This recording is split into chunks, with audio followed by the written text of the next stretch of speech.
When you hear our elected officials speak, do you ever just want to start throwing things at the radio or the TV or at them personally if you're hearing them live?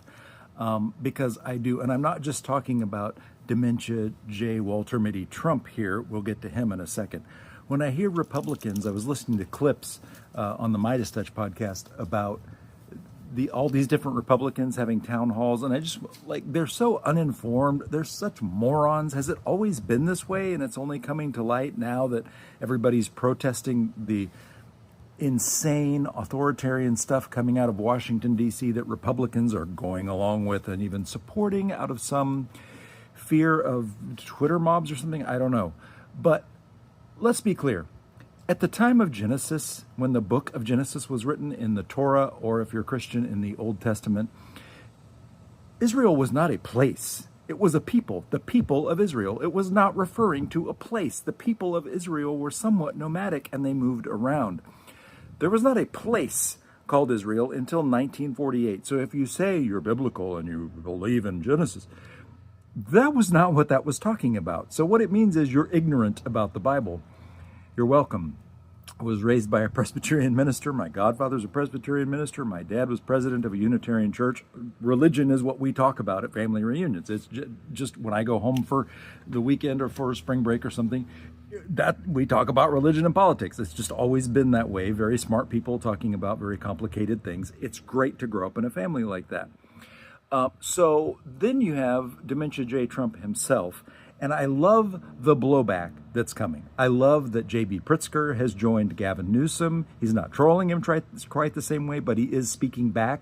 I heard the mayor of Philadelphia, speaking out against what's the deal? I have a friend who's a Republican, but not MAGA, and he voted for Trump because he thought, well, that way we won't get into wars or people will be afraid to attack the United States. Okay. I thought the former district attorney of Los Angeles, who had served as vice president in a very competent administration, I don't know about Biden, his administration was certainly very competent, would probably be a pretty good choice for that.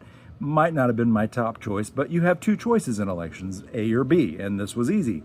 The crazy guy who doesn't even know what day it is most of the time, or whether Alaska's in Russia or the United States, and he says, oh, maybe people want me. He just dreams up things like Walter Mitty from English literature and says whatever's in his head and attributes it to people say. When you hear him say people say, kind of like when you hear White House Barbie say, as you know, what that means is they're about to lie something that's just in their head and nowhere else. So people say maybe I should be a dictator. No one wants you to be a dictator.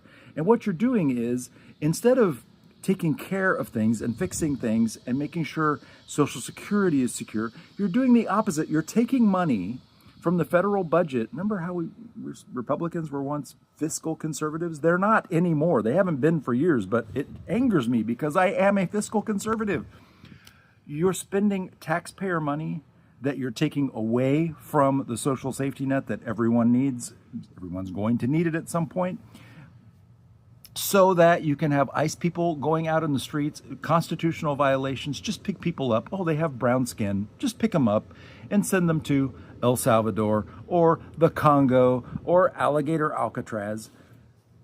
We need a movement to stand against this. And I'm going to tell you something. I love what Gavin Newsom's doing. That's the ultimate trolling.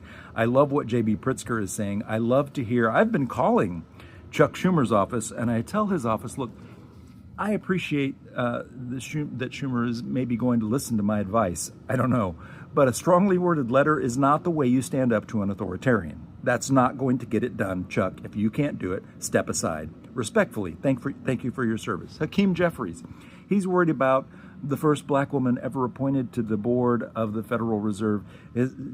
Trump, he tried to fire her on social media, and she came back, Lisa Cook, she came back and said, I'm sorry, I'm not resigning, and the president doesn't have the authority to fire someone in my job. So no, thank you very much.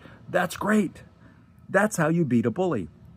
But now we have the ultimate thing. When my friend was talking about wanting to elect a president that people would be scared to start a war, he's starting wars himself. Okay?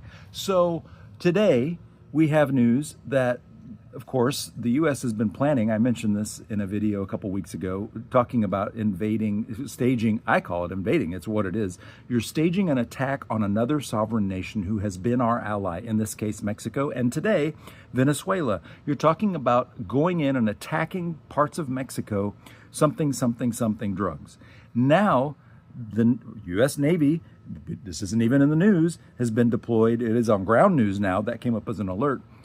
But you're deploying ships to Venezuela in the name of stopping drug trafficking. How about we stop sex trafficking first? How about we get him? Anyway, that's a different subject. But we want to stop drug trafficking. We're going to send our ships to patrol another country's sovereign nation, their water, invade their countries. Talk about wars. Venezuela then has now deployed their warships to make sure the U.S. doesn't come into their waters and to show their own sign of force. You know what happened in Vietnam when this happened? The United States wound up firing to start the war. My dad served in Vietnam. That's not the version that's told in history books, but that's what happened. We fired first because our soldiers got tired of sitting around doing nothing. Great. We started a war when Vietnam was going to give up anyway a couple of days later. Great. Wonderful. So I don't understand now. All the things that MAGA elected this man to do, he's done the opposite, which I knew. Some people didn't learn this lesson the first time. I knew nothing about him the first time. I voted against him because I didn't think he was qualified. The second time I voted against him for a long list of very specific reasons. What are we doing? We need to stand against this. We need to call our representatives. If you're lucky enough to have Democrats as representatives, call them and tell them to fight back the way that Gavin Newsom and J.B. Pritzker and others are doing. We don't need a strongly worded letter. We don't need to talk about things like policy, which I love, but most people don't care about. You need to talk about what Trump is doing. You don't want federal troops in your city. You don't want people picked up off the street without any reason to do so whatsoever. This is all illegal. It's unconstitutional, and Democrats should be pounding the pavement with this message. Thank you for listening to my message. My name's Bill. I'm a college professor in Dallas, Texas.